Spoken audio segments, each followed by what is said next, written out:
Hein, il est discret, efficace. Merci encore à la louange. Merci pour ce chant. Et introduction de Pasteur Ambroise. Du coup, on va continuer de parler de Jacob. On va tourner ensemble dans Genèse 29.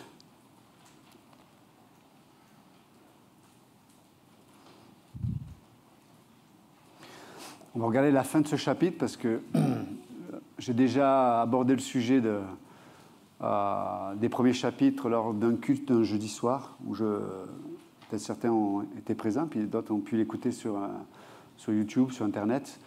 Mais le culte était intitulé « Les nécessaires Laban dans nos vies ». Donc je vous laisserai l'écouter. Mais là, on va s'attarder sur la fin du chapitre 29. Donc on va juste le contexte avant de lire.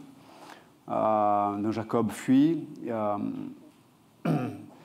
Il va faire la rencontre de Rachel, donc la fille de Laban, qui est le frère de la maman de Jacob. Il va aller chez eux et puis Laban, on va découvrir que Laban est un tricheur, un magouilleur, un manipulateur pire que Jacob. Donc il a trouvé son maître. Mais il ne sait pas à quel point. Mais donc il va faire un deal avec Laban en disant mais voilà, j'aime Rachel et qu'est-ce que je vais faire pour avoir Rachel. Et donc Laban lui dit mais je préfère te donner ma fille à toi qu'à un étranger. Donc tu vas travailler 7 ans pour moi. Et puis au bout des 7 ans, je te donnerai ma fille, cadette. Et si vous lisez la suite même, la suite des chapitres qui vont suivre, on comprend que travailler chez Laban n'était pas une partie de plaisir. Tu n'avais pas le temps de te rouler les pouces, comme on le dirait aujourd'hui. C'était quelqu'un qui était exigeant, qui demandait beaucoup. Mais le pire, c'est qu'il va avoir cette exigence, il va être toujours un peu sur le dos de Jacob. Mais au bout de 7 ans, pour le jour du mariage, à l'époque, la mariée gardait le voile, et puis on l'introduisait dans la tente où elle allait connaître, bibliquement parlant, son époux. Et voilà, après la fête, etc., etc. Le matin, Jacob se lève, et ce n'était pas Rachel, c'était Léa. Donc, vous vous souvenez que, quand même, quelques années avant, Jacob avait fait, pas la même chose, mais quasiment la même chose avec son père, Isaac. Pour voler la bénédiction, son père ne voyait quasiment plus, et puis il a triché pour avoir la bénédiction. Là, c'est une autre tricherie, mais là, pour le coup, c'est lui qui en est victime. Donc, Jacob est très en colère, et puis il demande des comptes à Laban. Laban lui dit non, mais nous on ne donne jamais la fille cadette avant que la fille aînée soit mariée. Donc, si tu travailles 7 ans de plus, ben, je te donnerai Rachel. Donc, on va dire que la période des fêtes durait 1 semaine après que tu sois marié. Donc pendant 1 semaine, voilà, il y avait un temps à part où, donc du coup, il devait profiter un peu de ce mariage forcé, on va dire, pour lui, pour les deux d'ailleurs, parce que c'était pareil pour Léa, avec Léa. Et puis au bout d'1 semaine, Jacob va pouvoir se marier du coup avec Rachel, mais il faudra qu'il travaille 7 ans pour que le mariage se fasse. Donc il s'engage, il le fait, etc., etc. Donc voilà un peu le contexte. Et juste avant de rentrer dans... non, je vais le dire après. On va commencer au verset... verset 30.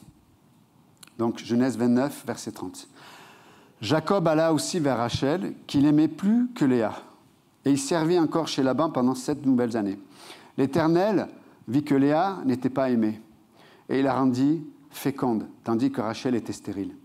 Léa devint enceinte et enfanta un fils, à qui elle donna le nom de Ruben, car elle dit, « L'Éternel a vu mon humiliation et maintenant mon mari m'aimera. » Elle devint encore enceinte et enfanta un fils, et elle dit, « L'Éternel a entendu que je n'étais pas aimée, et il m'a aussi accordé celui-ci. » Et elle lui donna le nom de Siméon.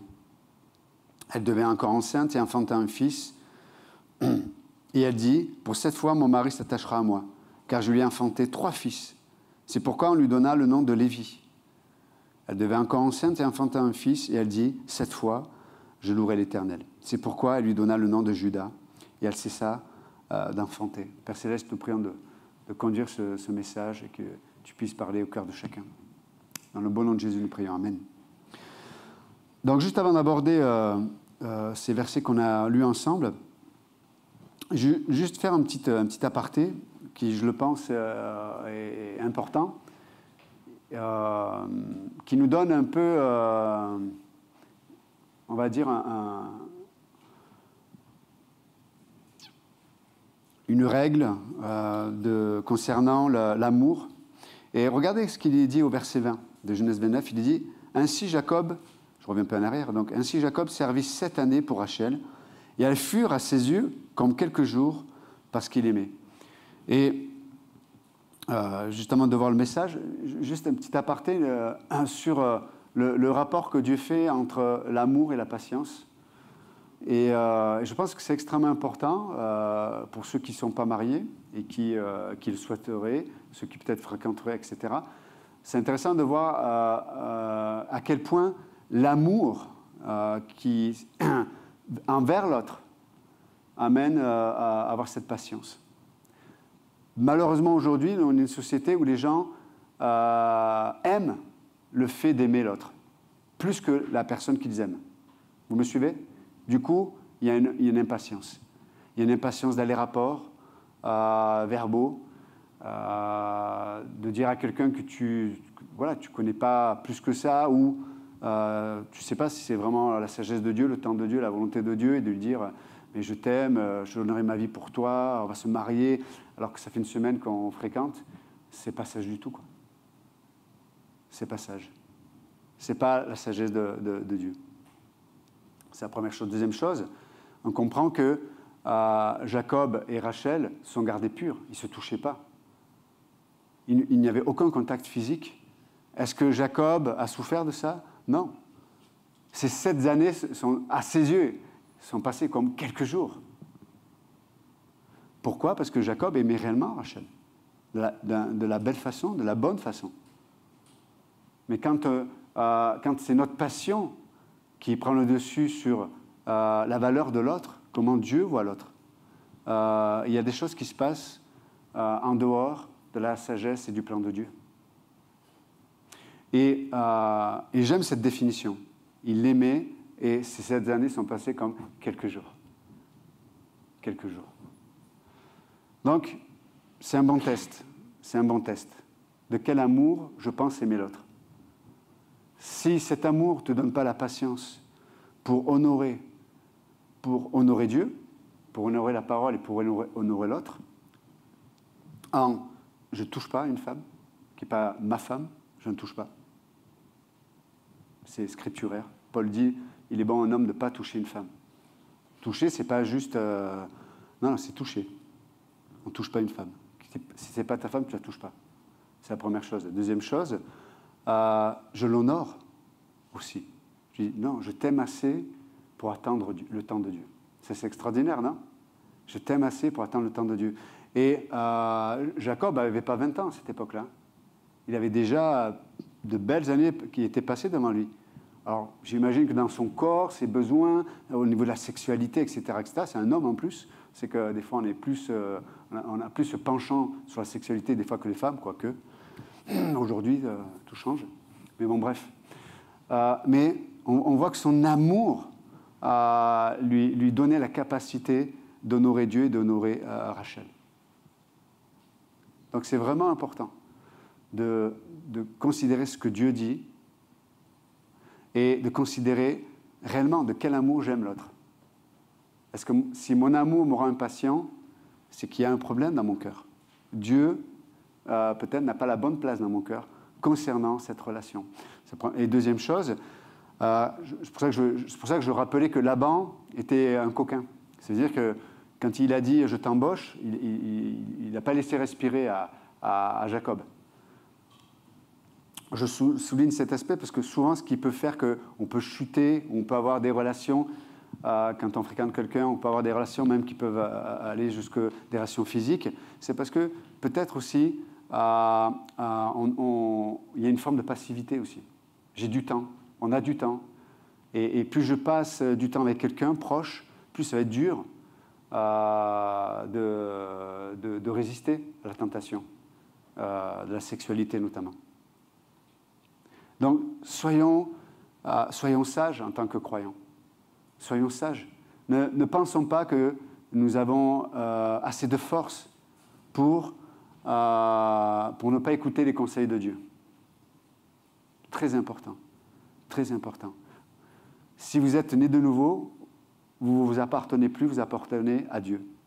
Et votre corps même est le temple du Saint-Esprit. Si vous avez échoué dans ce domaine-là, bien sûr, la Bible dit qu'on se repent, on confesse nos péchés, mais on ne joue pas avec le feu, on arrête. Est-ce que vous m'entendez ce matin? C'est vraiment important. Parce que Dieu nous aime, parce que Dieu vous aime, et Dieu aime la personne que vous pensez aimer. Peut-être plus que vous, ou en tout cas mieux que vous. Donc, on honore ça. Et quand les choses se passent de la bonne façon, mes amis, c'est vraiment extraordinaire. Vraiment, quand Dieu a la bonne place au départ, il a la bonne place pendant, il a la bonne place à l'arrivée. Parce que le plus dur, ce n'est pas de se marier, hein, ce n'est pas le départ. Hein. Le plus dur, c'est de marcher, de courir et de passer la ligne d'arrivée. Ça, c'est le plus dur. Dans nos vies, même en tant que pasteur, en tant qu'homme de Dieu, en tant que croyant, vous avez vu que ce n'est pas évident, mais encore plus pour des couples. D'accord? Donc, c'est vraiment important d'honorer Dieu là-dessus. Donc là, c'est un beau témoignage de l'écriture, non, de Jacob. C'est vraiment, ça m'a touché quand je l'ai lu. J'ai dit, waouh, c'est vraiment extraordinaire, quoi. Je ferme la parenthèse. Et donc là, on peut voir que il y a un sujet que Dieu traite à ce niveau-là, c'est que à cette période-là, c'est vrai que c'est une période un peu particulière parce que la loi n'est pas donnée.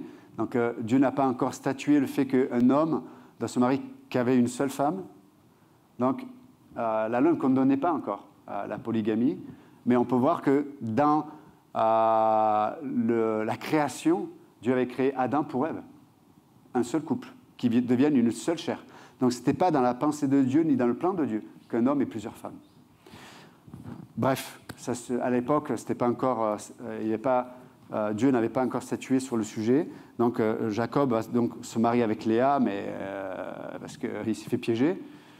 Et du coup, il va épouser Rachel une semaine après. Mais vous savez, quand vous avez remarqué qu'il est difficile de partager notre amour. On le voit d'ailleurs, c'est impossible.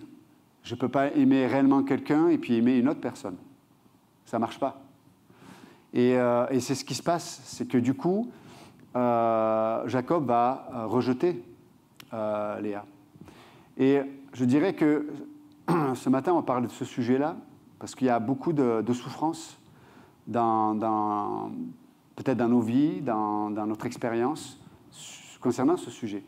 Le sentiment d'être rejeté. Alors des fois, c'est juste un sentiment, des fois, c'est une réalité, parce que, comme on le verra tout à l'heure, lorsqu'on a affaire aux hommes, je parle des hommes, hommes-femmes, hein, lorsqu'on a à faire face à la race humaine, il y aura toujours, à un moment donné, cette confrontation avec le fait qu'on va se sentir rejeté.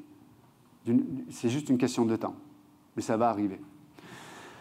Mais c'est intéressant de voir comment Dieu voit, et comment Dieu intervient, et comment Dieu traite le sujet. C'est très intéressant. Et la première chose que l'on peut voir, c'est que Dieu est concerné, Dieu se soucie l'Écriture le dit, hein, ceux qui ont le cœur brisé, ceux qui ont le cœur contrit. On peut voir que Léa, si vous lisez l'Écriture, ne vit pas dans l'amertume. Elle souffre énormément, Et dans cette souffrance, elle est seule, en vérité. Son mari, il ne comprend rien. Enfin, Jacob, il est occupé avec son amourette. Sa famille, mais voilà, les gens s'en foutent un peu, quoi. C'était comme ça, quoi. Même Laban l'a vendu, quoi, à Jacob pour 7 années de travail, quand même. Ils n'ont pas fait une réunion de famille en disant est-ce que tu as des sentiments pour Jacob? Non. Tu dis non, ce soir tu vas dans le lit tu vas avec Jacob et tu n'as pas de choix. Donc vous imaginez l'ambiance, quoi, la solitude, la souffrance, l'incompréhension. Donc elle se marie avec un homme avec qui voilà, elle va avoir des relations, etc. Puis une semaine après, elle doit partager cet amour, mais c'est même plus un partage. C'est que Jacob aimait Rachel, il n'aimait pas Léa. Parce que physiquement, l'Écriture le dit, hein, Jacob avait un standard à ce moment-là de sa vie, il avait un standard qui était plus physique que spirituel. Donc l'Écriture dit que voilà, Léa, elle, apparemment, elle avait un problème au niveau des yeux. L'Écriture dit que Rachel était fine. Enfin, voilà, il décrit un peu son physique, elle devait être très jolie. Et Léa, beaucoup moins. Donc, vous imaginez le côté, le regard des autres, et le regard que tu peux avoir toi-même, des fois, qui n'est pas objectif. On a du mal à s'aimer, à s'apprécier, c'est vrai. Alors, il y en a qui s'aiment trop. Aujourd'hui, avec les réseaux sociaux, c'est terrible, quoi. C'est le narcissisme exacerbé, quoi. Voilà, tout le monde fait une chaîne YouTube pour tout et n'importe quoi. Hein, ou Facebook, on a besoin d'étaler nos vies, on a besoin de... Mais c'est du narcissisme. Je veux me voir dans un miroir toute la journée, quoi. Je ferme la parenthèse. Mais donc on peut voir que mais ce narcissisme reflète quelque part une solitude, une souffrance, et qu'on ne peut pas rejeter d'un revers de la main. C'est une réalité. Et je dirais que même des fois les chrétiens vivent ça. Et donc là, c'est une croyante qui aime Dieu. Et donc ce qu'on peut voir dans l'attitude d'Élia, c'est qu'on ne voit pas d'amertume. Elle souffre, elle se sent rejetée, mais cette souffrance et ce sentiment de rejet ne s'est pas transformé quelque part en amertume, quelque chose qui l'aurait rangé, etc. Et donc, on imagine bien qu'elle s'attendait à Dieu. Et verset 31, j'aime ce que l'Écriture dit. L'Éternel vit que Léa n'était pas aimée. Wow. C'est intéressant. On aimerait que les gens voient que je ne suis pas aimé, que je ne me sente pas aimé. J'aimerais que les gens voient que je vis la souffrance peut-être du rejet. J'aimerais. Des fois, ça se passe, mais des fois, ça ne se passe pas. Des fois, on reste avec nos blessures, on reste avec notre solitude. Des fois, on reste avec la réalité du rejet d'une façon ou d'une autre. C'est des gens qui ont souffert du divorce ou qui étaient dans des familles où on préférait le frère, la sœur, le grand frère. Ça arrive tous les jours, ça. Ou des gens qui ont été abusés parce qu'on les rejetait, mais ils étaient utiles que pour qu'on les abuse. Des fois, on les abuse. Il y a des enfants qui sont abusés dans le sens que on leur remet un poids, un fardeau c'est pas leur âge de porter ce genre de fardeau à la maison. Mais des fois, ils sont abusés même physiquement. Vous imaginez l'identité, quoi. Vous imaginez l'image de rejet, la culpabilité, parce que la plupart des cas des gens qui ont été abusés souffrent de culpabilité aussi. Ils pensent que c'est leur faute. Mais dans le verset 31, regardez ce que Dieu dit. L'Éternel vit que Léa n'était pas aimée. Mes amis, c'est une bonne nouvelle pour nous ce matin. Si les hommes ne voient pas, Dieu voit. Dieu te voit. Dieu me voit. Et parce que Dieu voit, Dieu nous fait rentrer, comme il va le faire avec Léa, Dieu nous fait rentrer dans un processus de consolation. C'est intéressant quand ça avait été quand Jésus dit, mais vous allez recevoir une puissance. Et cette puissance s'appelle le Paraclétos, le consolateur. C'est fou quand même. Consolateur. Ça sous-entend, Dieu voit. Dieu voit. Et quand Dieu voit, Dieu intervient. Pour ses enfants, Dieu voit et Dieu intervient. Et c'est ce qui se passe avec Léa. Dieu voit et il va intervenir. Et il va rendre féconde Léa. Mais on peut voir que, et ça peut être vrai pour nous, dans ce processus de consolation, bien sûr que Dieu pourrait mettre le doigt sur ce qui peut nous amener à nous sentir rejetés. Parce que des fois, c'est parce qu'on a des attentes sur les autres, sur la vie, on a des attentes sur Dieu. Des fois, on a des attentes sur ce que devrait être notre avenir, notre présent, ce qu'aurait pu être notre passé. Donc on a des attentes qui font que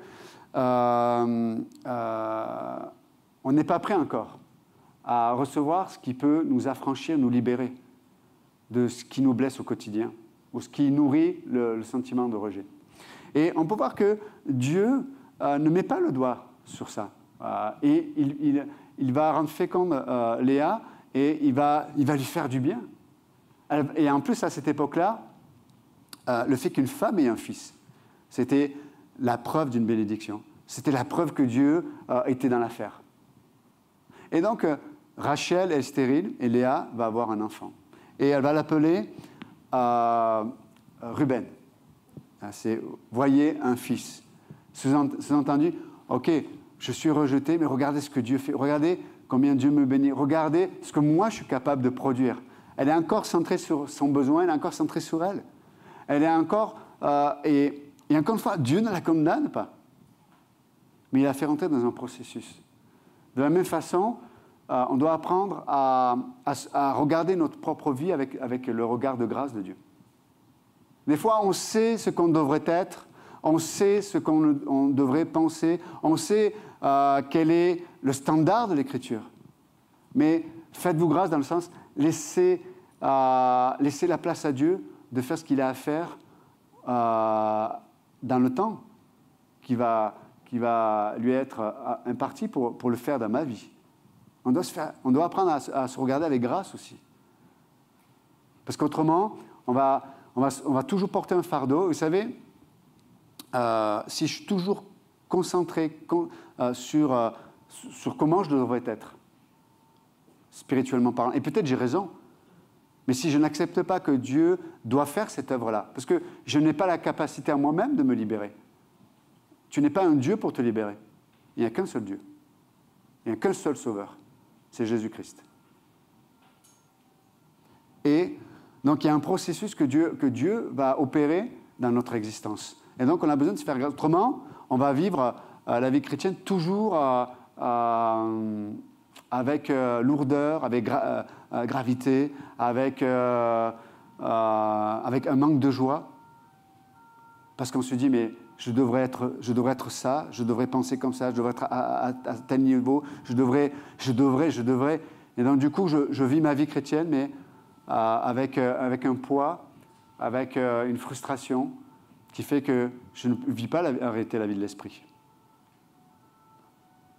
Donc, on doit se regarder avec grâce. Et pourquoi j'ai le droit de me regarder avec grâce? Parce que Dieu me regarde comme ça. Le prix a été payé. Le sang a coulé. Et Jésus-Christ a payé la dette. Mais ça, c'est extraordinaire. Et donc, elle est engagée dans ce processus. Elle dit, ben voilà, voici un fils. Et elle le dit. L'Éternel a vu mon humiliation. Donc, elle est consciente de sa blessure. Elle est consciente de ce qu'elle vit. Elle est consciente. Mais elle espère. Elle espère, comme nous, des fois. Dieu intervient avec consolation dans notre existence. Et alors, bien sûr, peut-être qu'on n'est pas tous appelés à faire des enfants comme Léa, mais en tout cas, Dieu, le moyen de consolation de Dieu, c'est de produire la vie à travers notre existence. L'outil de Dieu pour consoler nos âmes, c'est quand la vie de Dieu va se manifester dans notre existence. Peut-être qu'encore une fois, on est dans le sentiment de rejet, mais malgré tout, mais peut-être qu'on va édifier des gens, on va les encourager, peut-être je vais témoigner ma foi, quelqu'un va toucher, peu importe. Je vais bénir le corps de Christ, je vais toucher peut-être des non-croyants, je vais Dieu fait qu'il me console en produisant la vie. Mais là, elle est encore centrée sur elle-même. Et puis, qu'est-ce qui se passe? On peut voir qu'elle va avoir un second fils. Et cette fois-ci, elle va l'appeler Siméon. Et entre parenthèses, on pourrait se poser la question, mais Jacob, il n'est pas concerné? Pourquoi c'est elle qui donne les noms aux enfants? On se demande où il est Jacob, en tout cas. Mais donc Siméon, et là, il est dit, ça signifie le Seigneur a entendu. Le Seigneur a entendu. Vous savez, ce n'était pas simplement, donc la première fois Dieu a vu, mais là, le Seigneur a entendu. Il a entendu quoi? Il a entendu, je pense que ça se communiquait dans la famille, dans le camp, avec les servantes et les serviteurs. Tout le monde savait que Léa n'était pas aimée de Jacob. Peut-être que même Jacob devait peut-être le dire. Peut-être qu'elle devait venir voir Jacob et dire « Est-ce qu'on peut passer du temps samedi ?» Non, non, non. J'ai rendez-vous avec Rachel. Mais là, elle le dit « L'Éternel m'a entendu. » L'Éternel a entendu, pardon. L'Éternel a entendu. Et c'est pour ça que c'est vraiment important de faire attention, encore une fois, à nos paroles. Et parce qu'on n'imagine pas à quel point une parole peut marquer nos âmes. C'est incroyable. Des fois, on ne fait pas attention, mais on dit des choses, on dit des paroles de façon légère, on ne réfléchit pas. Mais vous savez, quand on est... alors, je ne dis pas qu'on doit être toujours... ce n'est pas une question d'être sérieux, mais c'est une question d'être spirituel. Quand... on se laisse un peu aller et quelque part on ne dépend pas de Dieu, etc. Des fois, dans nos conversations, on peut rigoler, discuter, dire des choses, mais on ne sait pas ce que des fois les gens vivent. Et une parole peut littéralement détruire l'identité de quelqu'un. C'est incroyable, incroyable. Et vous savez que pour une parole négative, il faut 10 paroles positives pour presque rattraper le coup, quoi. Et avec nos enfants, c'est la même chose. Attention à notre façon de communiquer. Bien sûr, des fois, ils nous énervent. Des fois, ils nous énervent, c'est vrai. Mais attention à qu'est-ce qu'on va dire. Et des fois, on dit des choses pour leur faire mal, mais on va leur faire mal. Mais pas de la façon dont on l'imagine. Parce qu'en communiquant, on communique une identité. Donc, je ne vais pas parler de ça, j'en ai déjà parlé, mais faisons attention à notre façon de communiquer aussi. Faites attention aussi à votre façon de communiquer avec vous-même. Faisons attention à ça. Et donc là, elle dit, le Seigneur a entendu. Et le Seigneur a entendu, et donc il est encore intervenu. Ça veut dire que même si j'ai entendu des choses qui font que mon identité n'est pas ce qu'elle devrait être, et vous savez, quand on parle d'identité, n'oubliez pas que ce que je pense être va déterminer ce que je fais. Vous êtes avec moi? Ce que je pense être va toujours déterminer mes motivations et va toujours déterminer ce que je vais faire et ce que je ne vais pas faire. Donc si j'ai une mauvaise identité, si je n'ai pas l'identité que Dieu me donne, comment je vais regarder, et c'est pour ça que Dieu, dans sa grâce, va faire un travail pour nous toujours communiquer l'identité qui nous concernant. Mais regardez dans Exode 3, quand Moïse discute avec Dieu. Regardez l'image propre à Moïse, elle est complètement détruite. Et donc du coup, il n'arrive pas. Dieu lui dit, mais tu vas faire ça, tu vas aller là, faire... Il n'y arrive pas, Moïse. Il dit, il n'y arrive pas. Et donc Dieu va l'accompagner dans un processus, il va lui donner son frère pour être sa bouche. Mais Moïse bégaye, parce qu'il a été... il y a eu ce rejet, il a dû quitter, tout ce qu'il avait construit, en un instant, est tombé. Et il a perdu dans tous les sens, parce qu'il a voulu prendre la défense des Hébreux, mais ils l'ont rejeté. Et du coup, en prenant la défense des Hébreux, il a été rejeté par les Égyptiens. Et il s'est retrouvé, là, pour le coup, tout seul aussi. Et ça, c'est des fois, quand on a un trouble du langage, ça révèle aussi peut-être des blessures dans notre âme, et notamment concernant le rejet. Et donc, mais Moïse dit, il n'arrive pas à croire Dieu sur le plan que Dieu a sur sa vie. C'est pour ça que la chose que Dieu fait toujours en premier, au-delà de nous demander de faire des choses, la première chose que Dieu veut faire, c'est nous révéler l'identité qu'il a acquise à la croix pour nous. Toujours. Parce que c'est seulement ça qui va nous donner la capacité de lui obéir et de rentrer dans le plan parfait qu'il a pour nous. Comprenez? C'est vraiment important. Mais imaginez-vous quelqu'un qui est appelé à être prédicateur, mais qui a très mauvaise identité. Il ne rentrera jamais dans son appel. Ses craintes, ses angoisses, son regard sur lui-même et sa crainte du regard des autres vont toujours l'occuper, au lieu d'être occupé avec ce que Dieu dit de lui. Et c'est vrai dans plein de domaines. C'est vrai, peut-être il y a dans des familles, il y a des femmes qui se disqualifient parce que peut-être à certains moments, elles ont agi d'une façon, parce que voilà, des fois quand tu ne dors pas, tu es fatigué, tout le monde, en plus des fois, dans un manque de sagesse, tout le monde te dit ce qu'il faut faire, et en te disant ce qu'il faut faire toute la journée, tu te dis, mais attends, je suis nul, quoi. J'ai besoin que les autres me disent pour s'occuper d'un enfant. Des fois, on a fait des erreurs aussi. Des fois, on fait des erreurs. Et non, et c'est là où et du coup, on peut avoir une identité, une mauvaise identité. Et du coup, on va avoir du mal à insuffler la vie de Dieu, la sagesse de Dieu, le cœur de Dieu dans l'éducation de nos enfants. Donc Dieu veut guérir, Dieu veut libérer, Dieu veut consoler cette maman, ou cet homme aussi peut-être. Peut-être dans les couples aussi, on peut voir que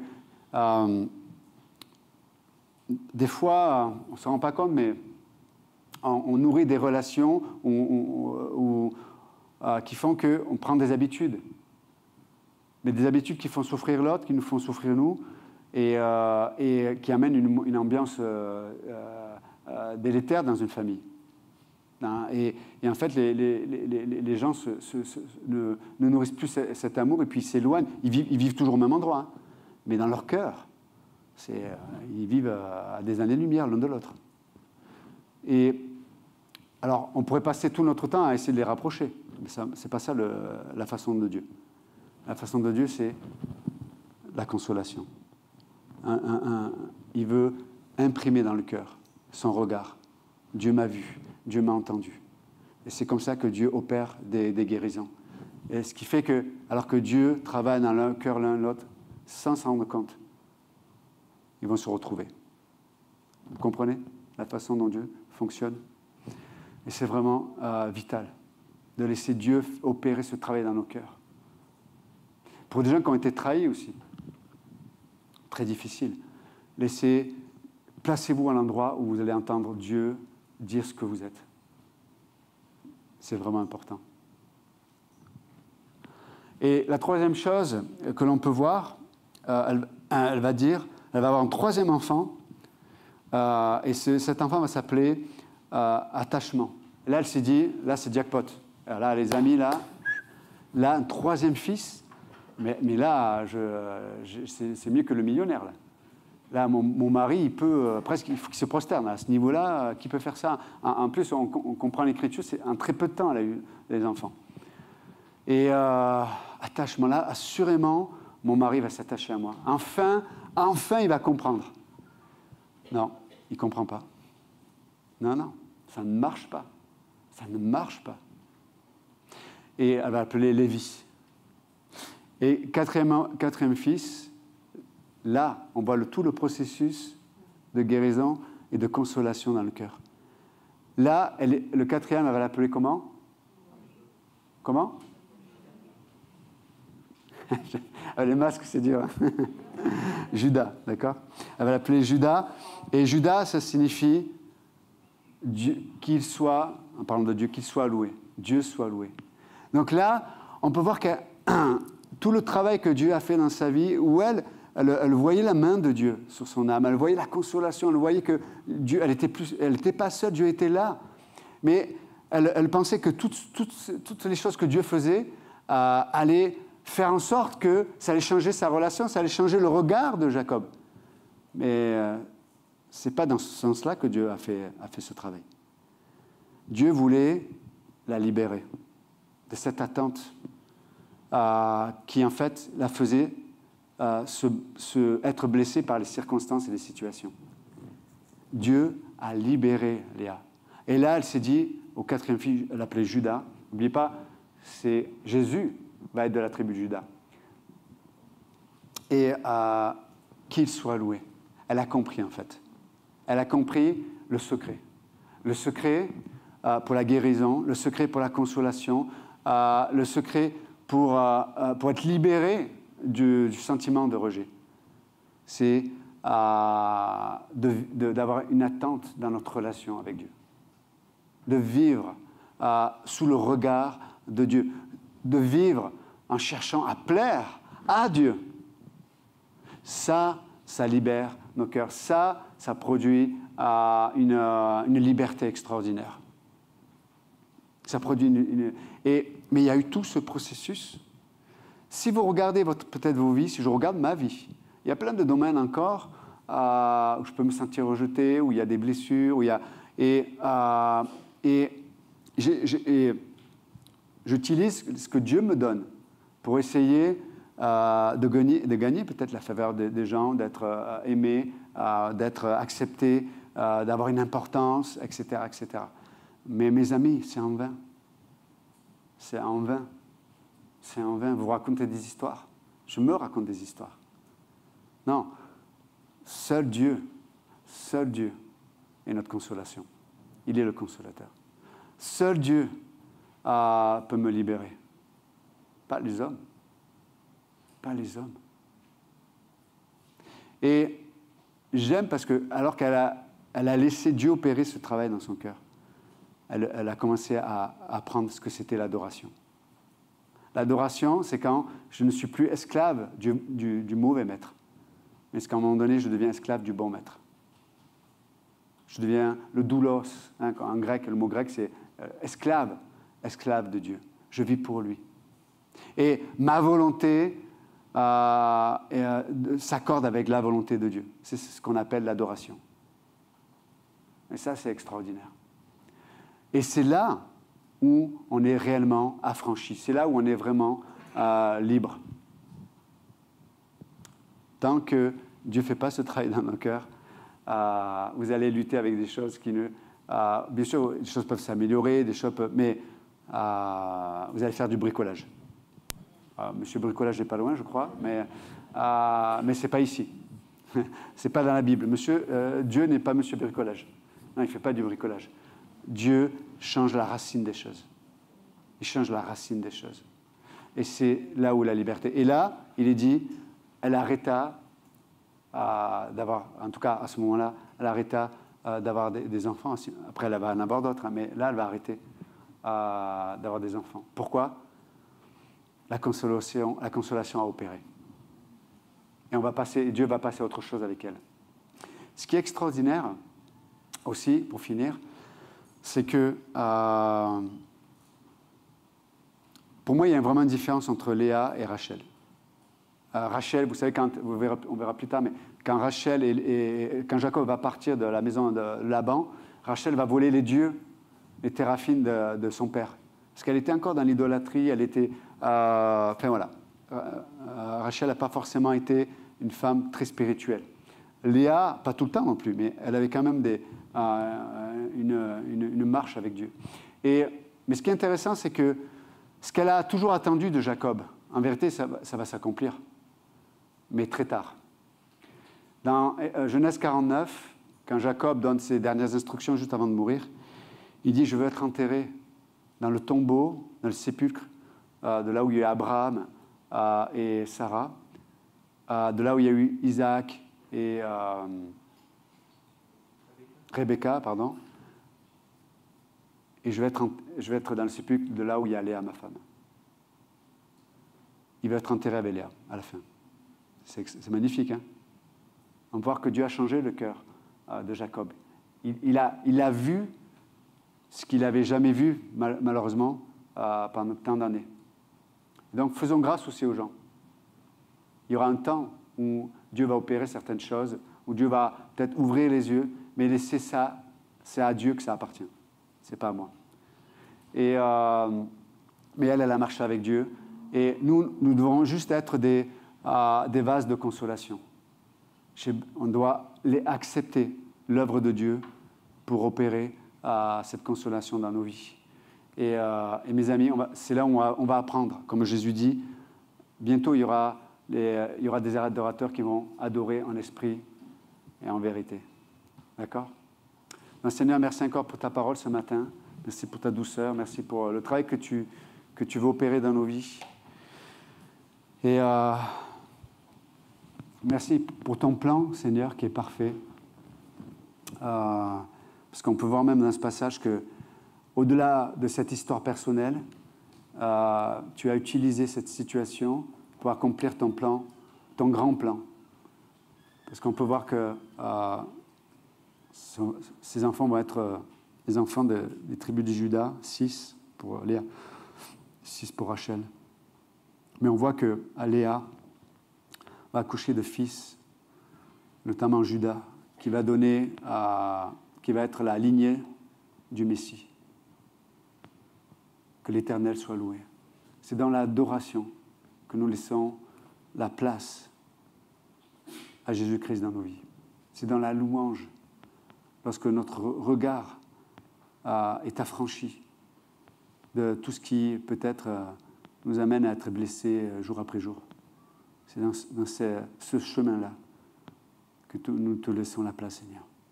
Je te prie de continuer à opérer ce travail dans nos cœurs et aide-nous juste à être ceux et celles qui disons « L'Éternel soit loué » parce qu'il prend soin de moi. Dans le bon nom de Jésus, nous prions. Amen. Que Dieu vous bénisse.